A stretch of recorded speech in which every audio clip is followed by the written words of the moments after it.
सो ये equilateral triangle है और इक्विलेटरल ट्राइंगल के कॉर्नर पे सेम चार्ज रखे हुए हैं, ठीक है, सेम चार्ज रखे हुए हैं, मतलब सेम पॉजिटिव दिख रहा है, सेम पॉजिटिव क्यू सपोज कर लो, these all are positive Q, all are positive Q, ठीक है, ऑल आर पॉजिटिव क्यू।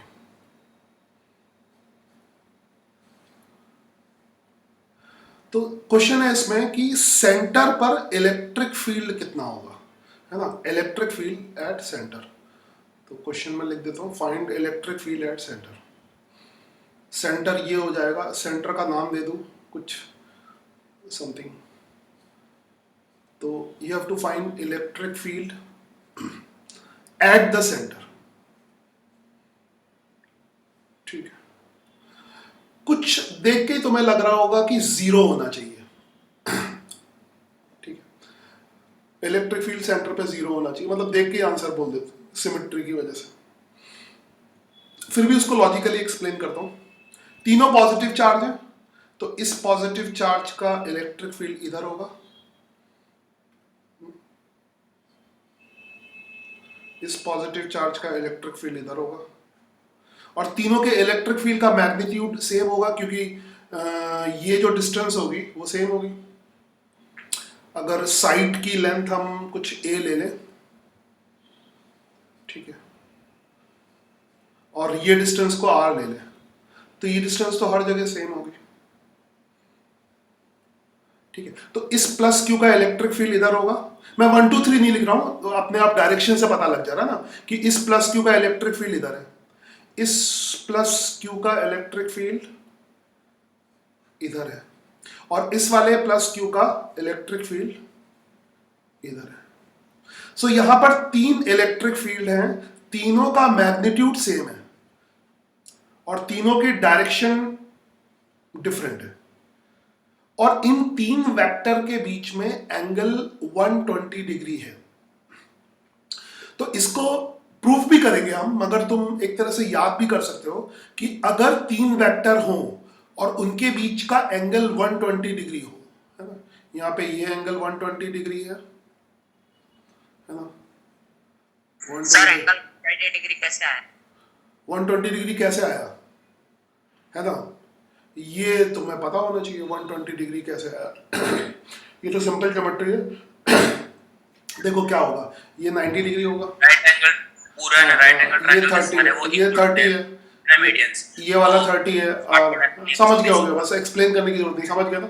ये 120 डिग्री है और ये भी 120 डिग्री होगा। कोऑर्डिनेट ज्योमेट्री हो चुकी नहीं हो चुकी, कोऑर्डिनेट ज्योमेट्री 120 डिग्री हो चुकी है। हाँ, तो ये पता होना चाहिए, तो ये तो पता होना चाहिए, ठीक है, 120 डिग्री। फिर भी बहुत मुश्किल नहीं, 90 30 60, फिर इधर वाला भी 60 आएगा 120, या वैसे भी सिमेट्रिकली पूरे 360 को तीन इक्वल पार्ट में दिख भी रहा है, दूर से ही दिख रहा है, ठीक है। तो एक चीज तुम नोट कर सकते हो, कभी कोई क्वेश्चन में आ सकता है, चाहो तो दिमाग में नोट कर लो, वरना अलग से कहीं पे नोट कर सकते हो। अगर तीन इक्वल मैग्नीट्यूड होना चाहिए, डिफरेंट मैग्नीट्यूड नहीं चलेगा, तीन इक्वल मैग्नीट्यूड के वेक्टर हो और उनके बीच में अगर 120 डिग्री का एंगल हो तो उनका रिजल्टेंट जीरो होता है। इसको प्रूफ करना भी कोई बहुत मुश्किल काम नहीं है। अगर तुमने ग्रेविटेशन में जो मैंने शॉर्टकट बताया था वो अगर तुम्हें याद हो, नहीं याद होगा तो मैं याद दिला देता हूँ। ग्रेविटेशन में शॉर्टकट बताया था और काफी काम का शॉर्टकट है। मैंने बताया था कि अगर दो इक्वल मैग्नीट्यूड के वेक्टर, तीसरा छोड़ देते हैं, अभी तीसरे की बात नहीं करते, इसको छोड़ देते हैं, दो को ले लेते हैं, इसके ऊपर थोड़ा क्रॉस लगा रहा हूं, इसको अभी नहीं कंसीडर किया, हाँ? तो इन दोनों को ले लेते हैं। तो याद है हमने ग्रेविटेशन में ऐसे ग्रेविटेशनल फील्ड के समय इस तरह, या ग्रेविटेशनल फोर्स के टाइम में इस तरह के क्वेश्चन किए थे कि दो इक्वल मैग्नीट्यूड के वेक्टर्स है तो उनका जो रिजल्टेंट है और बाइसेक्टर के अलाउंग होगा, है ना, और उसकी जो वैल्यू होगी वो 2e cos थीटा। अब मैं पूरा एक्सप्लेन नहीं कर रहा, उस रिजल्ट को यूज करना, वो वाला वीडियो जाओ दोबारा रिवाइज करना, क्योंकि फिर नहीं तो शॉर्टकट में बताने का फायदा क्या। मैंने एक बार क्वेश्चन किए थे, सारे शॉर्टकट से किए थे, ठीक है। तो इन दोनों ग्रीन वाले का जो रिजल्टेंट है वो 2e cos 60 होगा, ठीक है, तो मैं इन दोनों को मिटा देता हूं और किस डायरेक्शन में होगा, इधर होगा, बाइसेक्टर के अलावा, बाइसेक्टर इधर ही होगा। तो इसको हटा के तो तुम हॉरिजॉन्टल वर्टिकल कंपोनेंट करके चेक कर लोगे, मैं पूरा नहीं बता रहा है। तो उस वीडियो पे जाना जिसमें मैंने ये शॉर्टकट एक्सप्लेन किया और उससे सवाल किए, है ना। तो फिलहाल मैं डायरेक्टली लिख रहा हूं कि जो बचे हुए दो, इसको छोड़ के, इस वाले वेक्टर को छोड़ के, ई वेक्टर को छोड़ के, ई वेक्टर को छोड़ के बचे हुए दो वेक्टर का जो रिजल्टेंट है वो बाइसेक्टर के along, let me change the colour, bisector के अलोंग होगा और उसकी वैल्यू कितनी होगी, 2e cos 60 डिग्री। यानी जो दो ग्रीन वाले थे इनका रिजल्टेंट मैं यहां पे लिख देता हूं, that will be 2e cos 60 degree. cos 60 की वैल्यू 1/2 होती है, तो e हो जाएगा। तो अब हमारे पास सिर्फ दो अपोजिट वेक्टर बचे, ई और ई, है ना, और दो इक्वल मैग्नीट्यूड के वेक्टर हो, उनकी डायरेक्शन अपोजिट हो, तो ऑब्वियसली वो कैंसिल हो जाएंगे, सिंपल, है ना। इक्वल फोर्स से ले सकते हो, जो जो रूल फोर्स के लिए होगा वही इलेक्ट्रिक फील्ड के लिए होगा, वही वेलोसिटी के लिए होगा, सारे वेक्टर्स के लिए सेम तरह के रूल होते हैं। तो इसको अगर याद करना है तो दो फोर्स अगर इक्वल मैग्नीट्यूड के अपोजिट डायरेक्शन में लगते हैं तो उनका रिजल्टेंट क्या हो जाएगा, 0। सेम रूल इलेक्ट्रिक फील्ड के लिए होगा, क्योंकि इलेक्ट्रिक फील्ड क्या होता है, 1 कूलम चार्ज पे फोर्स, तो ये कैंसिल होके ये सेंटर पे नेट इलेक्ट्रिक फील्ड क्या हो जाएगा, 0 हो जाएगा। तो ये इस सवाल का आंसर हो गया कि तीन चार्ज अगर इक्विलेटरल ट्राइंगल के कॉर्नर पे रखे हैं, कॉर्नर है ना, हाँ, इक्विलेटरल ट्राइंगल के कॉर्नर पे रखे हैं, तो जो उनका सेंटरॉइड है उस पर नेट इलेक्ट्रिक फील्ड कितना होगा, 0 होगा। तो सेंटर पे नेट इलेक्ट्रिक फील्ड क्या हो जाएगा, 0 हो जाएगा। ठीक है, ये तो ट्राइंगल के लिए हमने लगा लिया है, इसको फिर हम बाकी सब के लिए भी लगा सकते हैं, बाकी किसी पॉलीगन के लिए लगा सकते हैं, मतलब स्क्वायर हो उसके लिए भी चलेगा, ऐसा ही रूल चलेगा, पेंटागन के लिए भी चलेगा, है ना, हेक्सागन के लिए भी चलेगा, सबके लिए, सभी के लिए ये रेगुलर पॉलीगन के लिए चलेगा, किसी भी रेगुलर पॉलीगन के लिए चलेगा। ठीक है, अब इस कंसेप्ट को यूज करके दूसरा एक क्वेश्चन कर सकते हो। ठीक है, जैसे अगर 3 चार्ज हैं तब तो नेट इलेक्ट्रिक फील्ड 0 होगा, मैंने एक चार्ज हटा दिया यहां से, ठीक है, एक चार्ज हटा दिया, तो अब नेट इलेक्ट्रिक फील्ड कितना होगा, अब यहां पर नेट इलेक्ट्रिक फील्ड ऑब्वियसली अब तो 0 नहीं होगा। ठीक है, तो अब निकालने का एक तरीका यह है कि हम इन दोनों का निकाल लें, यहां पे तो इन दोनों का भी निकाल सकते हो। ठीक है, तो इस प्लस क्यू वाले का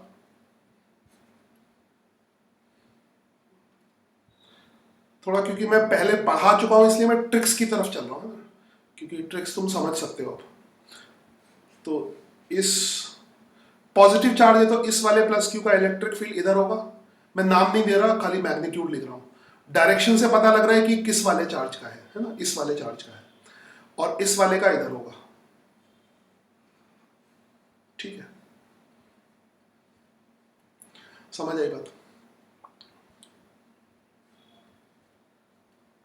ऑब्वियसली ये यहां पर फिर दो इक्वल मैग्नीट्यूड के वेक्टर हो गए, और ये एंगल तुम्हें पता ही है, ये एंगल 60 डिग्री होगा, तो ऑब्वियसली फिर से इनका जो रिजल्टेंट होगा, यानी इन दोनों की जगह इनका रिजल्टेंट यूज कर सकते हो, और दो इक्वल वेक्टर का रिजल्टेंट बाइसेक्टर के अलोंग आएगा।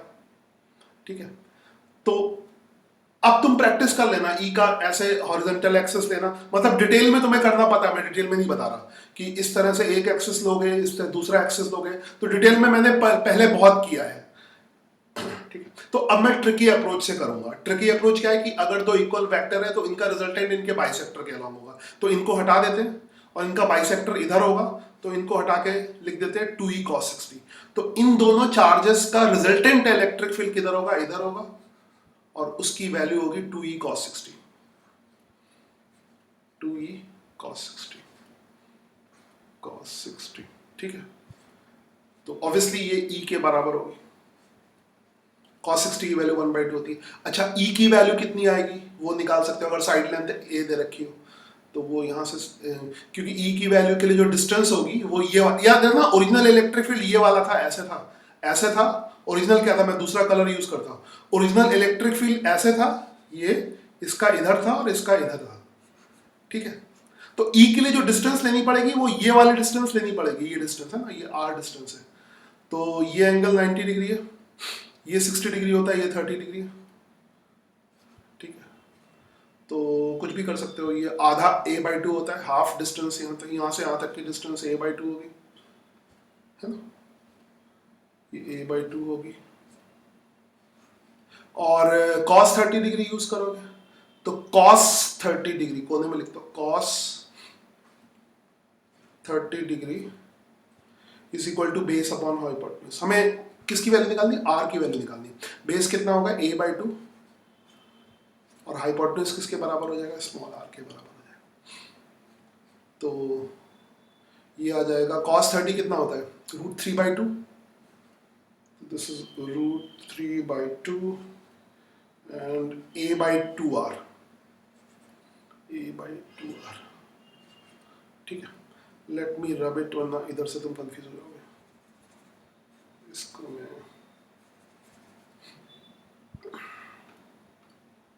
यहाँ पे लिखूंगी, a/2 हो जाएगा, ठीक है।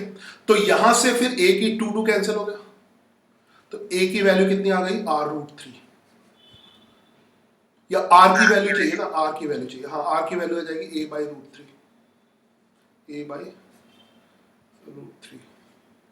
ठीक है, a/√3 आ गया। तो e की वैल्यू फिर कितनी आ जाएगी, दैट विल बी, ये पूरा वेक्टर का गेम है, इसमें वेक्टर के साथ खेलना है।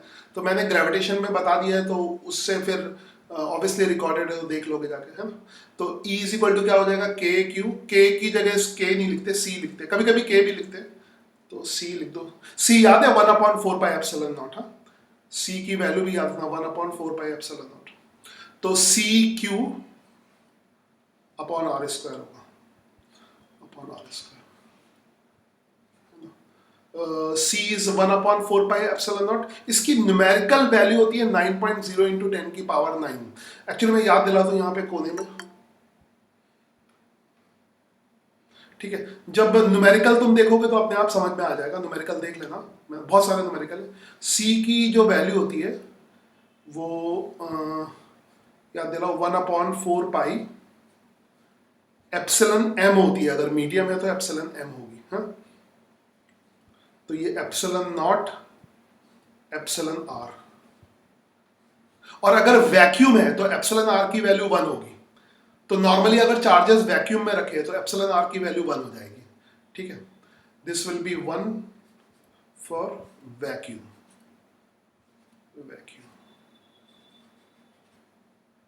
ठीक है। सो यहां पर ये वैल्यू कितनी आ जाएगी, C की वैल्यू 1/4πε0, और इसकी वैल्यू डायरेक्टली याद कर सकते हो, है ना। इसकी जगह तुम 1/4πε0 कहीं पे लिखाओ, उसके लिए लिख लेना 9.0 इंटू 10⁹9। ये दिया होता है क्वेश्चन में, वैसे याद भी कर सकते हो इसको, नहीं दिया हो तो उसकी जगह 9 और ऑब्वियसली यूनिट होगी न्यूटन मीटर स्क्वायर पर कूलम स्क्वायर। न्यूटन तुम वो यूनिट फॉर्मूले से निकाल लोगे। तो C की जगह अगर ये वैक्यूम में चार्ज है तो C की जगह 9.0 इंटू 10⁹9 लिख दोगे न्यूमेरिकल वैल्यू, तो ये इलेक्ट्रिक फील्ड यहां पर आ जाएगा। समझ आई बात, ये नेट इलेक्ट्रिक फील्ड, ये किसका है, 2 चार्ज का, तीसरा नहीं है यहाँ पे, तीसरा हटा दिया, ठीक है। इसको निकालने का एक और ट्रिकी अप्रोच है। तो क्योंकि मैं बेसिक अप्रोच से करा चुका हूं ग्रेविटेशन में, तो यहाँ पे कुछ ट्रिकी अप्रोच बता रहा हूं, तो तुम बेसिक अप्रोच एक बार रिवाइज कर लेना, ग्रेविटेशन के सेम इसमें ही होंगे, और इलेक्ट्रोस्टैटिक के भी रिवाइज कर लेना, क्योंकि वो मैंने पहले भी करा दिए, तो वीडियो में शेयर कर दूंगा। एक और इसका तरीका हो सकता है जो इससे भी आसान होगा। सपोज 2 चार्जेस का इलेक्ट्रिक फील्ड हमें निकालना है, ये जो मेथड है ये मतलब हेक्सागन पेंटागन में बहुत अच्छा हेल्प करेगा, ये जो अभी मेथड बताने जा रहा हूं, क्योंकि यहाँ पे तो 2 है, तो यहाँ पे तो इस बेसिक मेथड से भी निकाल सकते हो, मगर ये जो है, ये जो मेथड अभी सिखाने जा रहा हूँ, ये अगर ज़्यादा चार्जेस है तो बहुत अच्छे से हो जाएगा, क्योंकि 2 में तो तुम रिजॉल्व करके भी कर सकते हो, मगर ज़्यादा में रिजॉल्व करोगे तो टाइम लगता है ना, तो उसमें ये मेथड बहुत इफेक्टिव है। क्या यहाँ पे 2 चार्जेस का इलेक्ट्रिक फील्ड सेंटर पे निकालना है, इलेक्ट्रिक फील्ड हमें सेंटर पे निकालना है 2 चार्जेस का, ठीक है। 3 चार्जेस नहीं है, सिर्फ 2 चार्जेस है। तो दो चार्जेस का इलेक्ट्रिक फील्ड कहां पे निकालना है? सेंटर पे निकालना है। तो अब ट्रिक क्या लेंगे, यहां पे मैंने तीसरा चार्ज एज्यूम कर लिया, मतलब वो है नहीं, तीसरा चार्ज है नहीं, उसको मैंने एज्यूम कर लिया। तो इन तीनों चार्जेस का सेंटर पे इलेक्ट्रिक फील्ड 0 होगा। ठीक है, मैं थोड़ा सा इसको लिख के समझाता हूं। सपोज करो इसका ये अभी 1 2 नंबर लिख दो, ये 1 है, let me use white colour, हाँ तो कॉमन कलर होता है। अभी आई एम डूइंग नंबरिंग। सो ये 1 है, ये 2 है, ये 3 है। 1 का इलेक्ट्रिक फील्ड इधर है, E1। याद रखना तीसरा वाला है नहीं, तीसरा मैंने रखा है, हमें दो चार्जेस का ही इलेक्ट्रिक फील्ड निकालना है ना, E1 और E2 का ही नेट इलेक्ट्रिक फील्ड निकालना है। तो E1 का इलेक्ट्रिक फील्ड इधर होगा, हम वेक्टर फॉर्म में लिख सकते हैं इसको E1 E2 करके, क्योंकि मैग्नीट्यूड सेम होंगे मगर डायरेक्शन डिफरेंट होगी, इसलिए वेक्टर डिफरेंट होंगे। तो E1 वेक्टर इधर हो गया और E2 वेक्टर इधर हो गया। ठीक है, तीसरा वेक्टर जो E3 है वो इधर हो जाएगा, तीसरा चार्ज है नहीं। ठीक है, इन तीनों का जो नेट इलेक्ट्रिक फील्ड होगा वो कितना होगा? E1 plus E2 plus E3। इन तीनों का जो वेक्टर सम है, ये हमें पता है नेट इलेक्ट्रिक फील्ड कितना होता है? 0 होता है। तो इन तीनों का वेक्टर सम कितना हो जाएगा? 0। इसका मतलब एक और मेथड आ गया कि E1 और E2 का जो वेक्टर सम है वो थर्ड के इक्वल एंड अपोजिट होगा। ठीक है, तो क्या समझ में आया? यानी इसका मतलब हमें 1 और 2 निकालने की जरूरत नहीं, हम सिर्फ थर्ड का निकाल लें और उसके जस्ट अपोजिट, उसका अपोजिट कर लें, है ना, उसका अपोजिट कर लें, वो E1 E2 का होगा। मतलब E1 E2 का जो सम होगा वो थर्ड का, उसका मैग्नीट्यूड थर्ड के इक्वल होगा और अपोजिट होगा। ठीक है, सो सिर्फ थर्ड से निकाल सकते हैं। तो अब हम इस ट्रिक को, ये अच्छे सवालों में बहुत काम आती है, मतलब बहुत ट्रिकी अप्रोच है, जैसे पेंटागन है, हेक्सागन है, तब बहुत काम आएगी, सवाल भी ऐसे बहुत आते हैं। ठीक है, तो यहाँ पे तो अलग अलग भी कर सकते हो मगर ट्रिक मैं इसी में बता देता हूँ। सो E1 plus E2 is minus E3। तो E3 का इलेक्ट्रिक फील्ड किधर होगा? इधर होगा, पेन दिख रहा है ना, कर्सर दिख रहा है, E3 का इलेक्ट्रिक फील्ड थर्ड वाले का इधर होगा। यानी E1 प्लस E2 का किधर होना चाहिए? थर्ड वाले के अपोजिट, है ना, थर्ड वाले के अपोजिट ऐसे, क्योंकि E3 इधर होगा। तो ये हमें सिर्फ निकालना है, थर्ड वाले का निकालना और उसका अपोजिट करना है बस, है ना। माइनस E3 इधर होगा, इस तरफ माइनस E3 होगा। तो बस माइनस E3 मतलब थर्ड वाले का निकाल लो, थर्ड वाले का एक्चुअली में तो उधर की तरफ होगा और माइनस E3 इधर की तरफ होगा, तो माइनस E3 की वैल्यू देगा। तो डायरेक्शन तो ऐसे ही मिल गई, है ना। और इसमें ये डिस्टेंस r के बराबर है, सिर्फ E3 का मैग्नीट्यूड निकालना है, तो सिर्फ E3 का चाहिए तुम्हें, तो E3 का मैग्नीट्यूड लिख दो, क्योंकि मैग्नीट्यूड तो E3 का ही लिखोगे वेक्टर E3 में। तो E3 का जो मैग्नीट्यूड होगा वो CQ अपॉन डिस्टेंस r का स्क्वायर हो जाएगा। r की वैल्यू ऐसे निकाल सकते हो। आई होप समझ में आ गया होगा। तो ये ट्रिकी अप्रोच भी हो गया और बेसिक अप्रोच भी।